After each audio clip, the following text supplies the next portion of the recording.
सर्दियों के मौसम में लोगों के दर्द बहुत ज्यादा बढ़ जाते हैं। सर्दियों के मौसम में जिनको भी दर्दों वाले पेशेंट होते हैं, arthritis, back pain, knee pain या किसी भी तरह का दर्द, जिनको पहले कभी फ्रैक्चर हुआ हो तो सर्दियों में उसका दर्द बढ़ जाता है। कुछ लोगों को जो है बीपी लो हो जाता है सर्दियों में। कुछ लोगों को सर्दियों में जो है एक्सेस यूरिनेशन होने लगती है। तो ऐसा सर्दियों में ही क्यों होता है? कुछ लोगों का सर्दियों में बीपी हाई हो जाता है, बीपी शूटअप कर जाता है, क्योंकि सर्दियों को आप झेलते झेलते आपका नर्वस सिस्टम वीक हो जाता है। तो जो नर्व को नरिशमेंट दे वही नर्व का टॉनिक है। आज लगभग 30-35 सालों से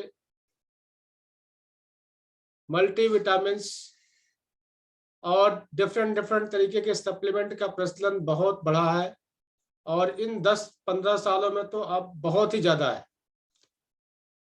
तो लोग, कुछ ऐसी मल्टीनेशनल कंपनियां हैं जो मेंबर्स बनाइए और सामान बेचिए और विटामिन खाइए और सप्लीमेंट्स खाइए और हेल्दी रहिए वाला जो है नारा चल रहा है, और बिजनेस को बढ़ाने के चक्कर में इतने सप्लीमेंट लोग खा लेते हैं कि उसी सप्लीमेंट से कैंसर हो जाता है लोगों को। अगर कोई एक सप्लीमेंट अगर आप लगातार खा लेते हैं काफी समय तक तो आपको कैंसर हो सकता है। इसलिए हमें ज्यादा सप्लीमेंट पे डिपेंड नहीं होना चाहिए, या कोई सप्लीमेंट खा भी रहे हैं तो एक सप्लीमेंट आप लगातार मत खाइए। तो बाकी हम आपको जो है नेचुरल आपको सप्लीमेंट्स आपको बताते हैं जिससे आप उन सप्लीमेंट से बच सकते हैं। आपको एक्यूप्रेशर पॉइंट्स के रूप में भी कुछ सप्लीमेंट्स हमने बताए हुए हैं। तो आपका पहला सप्लीमेंट्स है, जैसे कैल्शियम डिफिशियंसी हो जाती है तो जोड़ों में दर्द होता है, तो कैल्शियम के रूप में आप क्या क्या ले सकते हैं? मखाना, उसको रोस्टेड करके सब्जी में डाल करके खीर बना करके इसको हम कैल्शियम के रूप में ले सकते हैं। अखरोट, बादाम, 2 अखरोट, 6-7 बादाम और 3 से 4 चम्मच तिल रात को भिगो करके सुबह ग्राइंड करके दूध के साथ आप लेते हैं तो ये आपका कंप्लीट कैल्शियम डेली का हो जाता है। आपको अलग से कैल्शियम या कोई और सप्लीमेंट्स कैल्शियम के लिए लेने की जरूरत ही नहीं महसूस होती है। ये इजिली बॉडी एब्जॉर्ब भी कर लेती है। तो कैल्शियम की डिफिशियंसी होगा तो भी आपके बोन्स में पेन होगा, बैक में पेन होगा, घुटने में दर्द होगा। तो ये आप कैल्शियम डाइट फीमेल में 40 की एज के बाद जरूर स्टार्ट कर देना चाहिए, प्रॉब्लम हो या ना हो। नहीं है तो फ्यूचर में हो जाएगी अगर नहीं लेंगे तो। जिनको है उनको जरूर लेना है। इसके अलावा लोग पेन किलर के रूप में हल्दी का दूध डेली पीने लगते हैं। तो हल्दी का दूध किस पेन में काम करता है? आपको कमर में दर्द है, आप हल्दी का दूध पिएंगे आपको आराम नहीं मिलेगा, मिलेगा तो थोड़ा बहुत। हल्दी का दूध केवल इंजरी, किसी भी तरह का इंजरी हुआ है तो उस पेन को जरूर ठीक करता है। आपको फ्रैक्चर हुआ है उसमें भी हेल्प करेगा। कुछ लोग पूरी सर्दियां हल्दी का दूध पीते हैं, कोविड टाइम में खूब हल्दी के दूध लोगों ने पिए। तो हल्दी का दूध अगर डेली पिएंगे लगातार, उससे आपको एसिडिटी हो जाएगी। तो रूटीन में अगर आप पीना चाहते हैं तो हफ्ते में 2 से 3 दिन सफिशिएंट है, डेली की जरूरत नहीं होती है।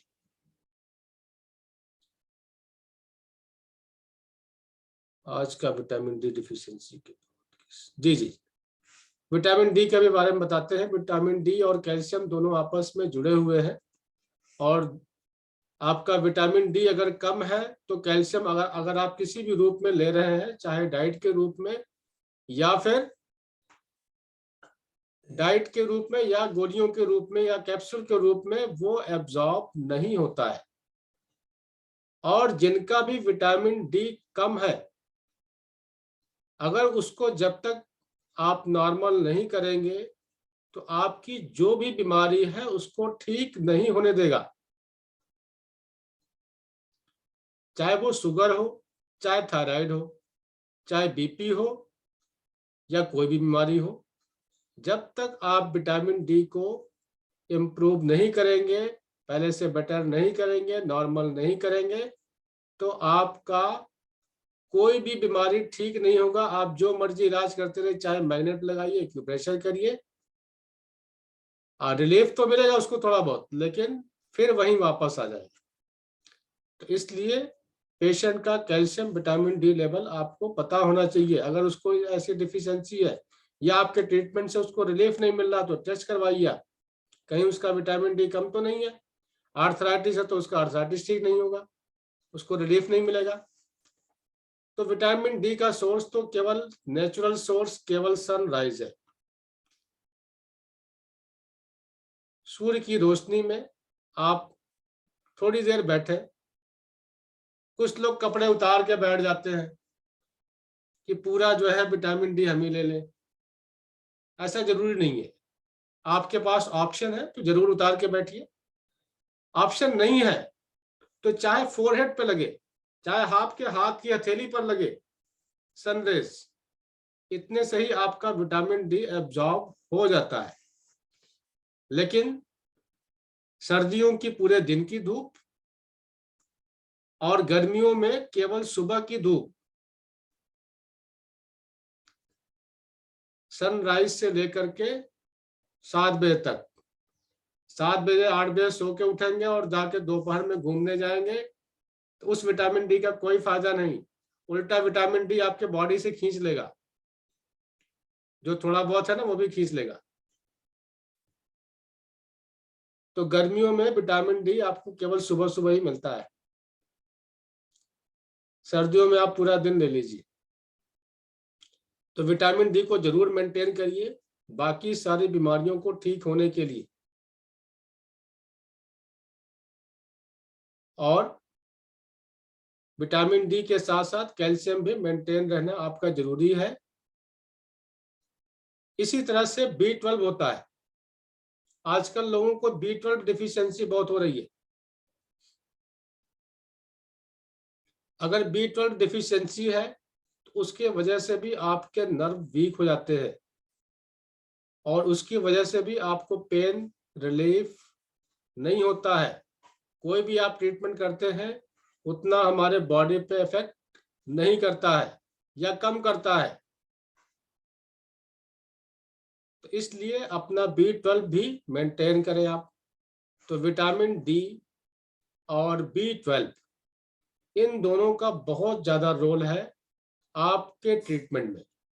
अगर ये दो चीजें अगर डिफिशियंट है तो कोई भी ट्रीटमेंट इतना प्रभावशाली नहीं होगा, केवल थोड़ा बहुत रिलीफ मिलेगा, ठीक कभी नहीं होगा। तो B12 के लिए तो वैसे तो रेड मीट में ज्यादा होता है, लेकिन जो लोग वेजिटेरियन हैं तो उनके लिए भी ऑप्शंस है, बहुत सारी मेहनत करने पड़ते हैं। उसके लिए सबसे पहले तो आप अपने को कभी कॉन्स्टिपेशन मत होने दें। अपने डाइजेशन को ठीक रखें, जो कि हमने आज और कल में डाइजेशन के लिए बहुत कुछ बता दिया है आपको।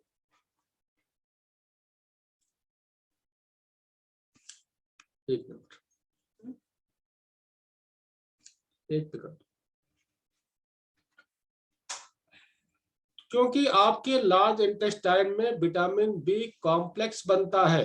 अगर आपका लार्ज इंटेस्टाइन नॉर्मल होगा, ठीक से काम करेगा, उसके स्प्लिंटर ठीक होंगे, तो आपके बी कॉम्प्लेक्स अपने आप लार्ज इंटेस्टाइन बनाता है। तो इसके लिए नॉनवेज की जरूरत तो नहीं पड़ी, जो नेचुरल खुद बनाए उसको हेल्दी रखिए। अब दूसरा तरीका,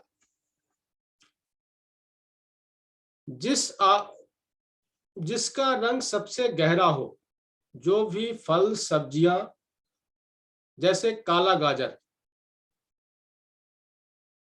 चुकंदर, जामुन, ऐसे जितने भी आपको गहरे रंग के मिले, वो आपको विटामिन बी 12 या आपकी डिफिशियंसी को ठीक करने में हेल्प करता है। गहरे रंग का मतलब कि नेचुरल हो, ये नहीं कि हाइब्रिड हो, उसको आदमी ने बनाया हो गहरे रंग का। जो नेचुरल गहरे रंग का मिलता है वो आपके बॉडी पर सबसे इफेक्टिव काम करेगा। चुकंदर को कभी भी कच्चा नहीं खाना चाहिए, चुकंदर का कभी भी जूस नहीं पीना चाहिए, वो एज इट इज बाहर हो जाता है, कभी डाइजेस्ट नहीं होता।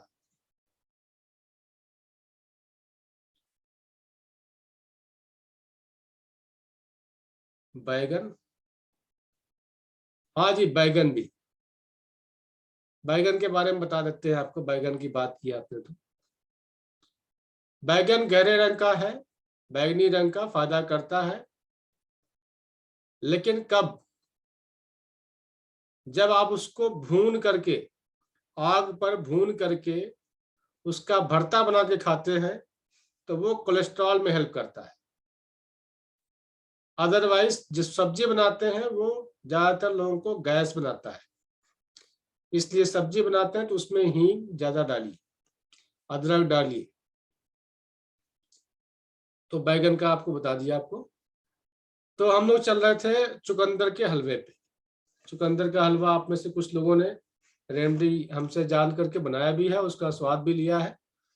तो चुकंदर बनाने का तरीका, हलवा जैसे गाजर का हलवा बनाते हैं आप, कद्दूकस करिए, 1 किलो चुकंदर, 2 किलो दूध और थोड़ी सी बड़ी इलायची के दाने क्रश करके डाल दीजिए और उसको खूब अच्छे से पका करके आपका हलवा तैयार। और उसमें जो है 4-6 चम्मच देसी घी डाल देंगे, तो वो जल्दी खराब नहीं होगा गर्मियों में भी, और स्वाद बढ़ जाएगा। और इससे आपका बी 12 बढ़ता है, आपकी हीमोग्लोबिन बढ़ता है, आपका आरबीसी इंप्रूव होता है, और आपकी वीकनेस बहुत जल्दी रिकवर होती है चुकंदर के हलवे से।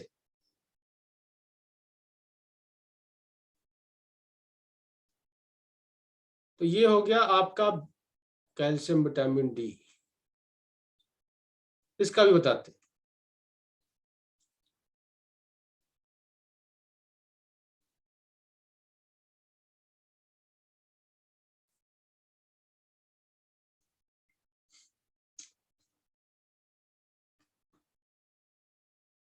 देखिए, मैसेज बार बार आने से फिर से मेरा रिदम टूट गया, हमें सोचना पड़ता है हम कहाँ पे थे।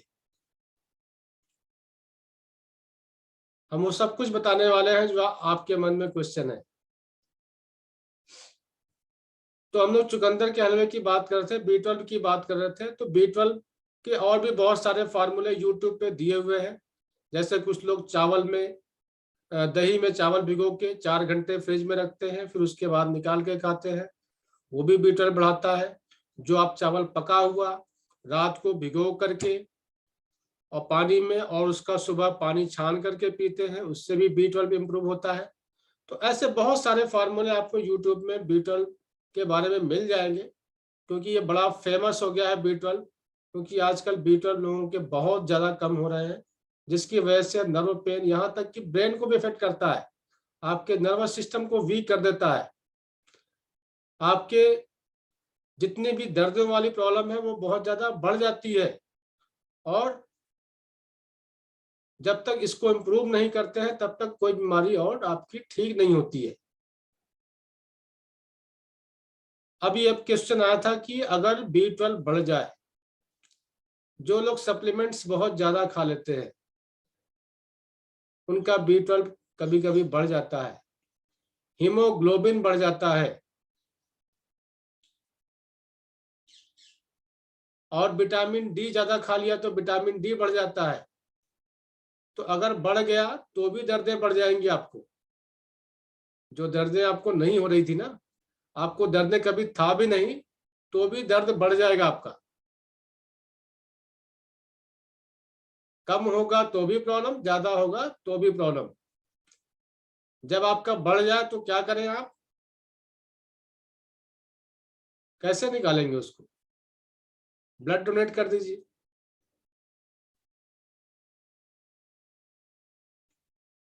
बहुत आसान ऑप्शन है ब्लड डोनेशन। जिसका B12 बढ़ जाए, विटामिन डी बढ़ जाए, कैल्शियम बढ़ जाए, आयरन बढ़ जाए, मिनरल्स बढ़ जाए,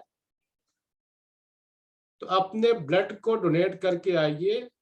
उसके अगले दिन से आप रिलैक्स महसूस करेंगे, आपके दर्दें कम हो जाएगी। अपना ट्रीटमेंट जारी रखिए। जो भी आप लोग ट्रीटमेंट कर रहे हैं पेशेंट को, उसको कंटिन्यू करिए। साथ में उस पेशेंट का ब्लड डोनेशन करवा दीजिए, और उसको दुआएं भी लगेंगी तो और जल्दी ठीक होगा। तो दवा और दुआ दोनों की जरूरत महसूस होती है।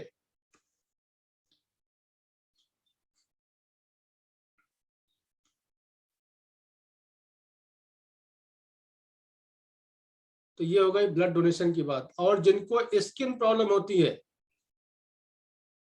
उनको जरूर ब्लड डोनेशन करना चाहिए। स्किन प्रॉब्लम को, जो स्किन प्रॉब्लम वाले पेशेंट अगर ब्लड डोनेट करते हैं तो उनकी स्किन प्रॉब्लम इजीली ठीक होता है। जो आप ट्रीटमेंट करते हैं वो और जल्दी इफेक्टिव हो जाता है। तो ऐसे बहुत सारे केसेस में केवल ब्लड डोनेशन करने से, कितना सिंपल सी रेमेडी है। और ब्लड डोनेशन से कभी किसी को आज तक नुकसान नहीं हुआ, फायदा ही होता है। आपके ब्लड रिपेयर होते हैं।